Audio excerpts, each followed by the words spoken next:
What's the meaning of assault course?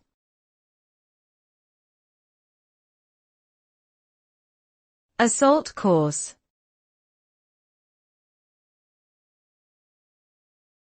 Assault course.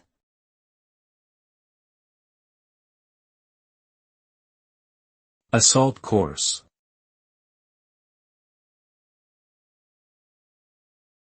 Assault course.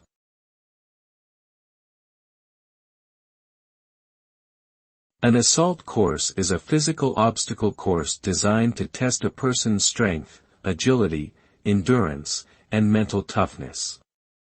Participants must navigate through a series of challenges that may include climbing walls, crawling under barriers, swinging on ropes, jumping over obstacles, and crossing water.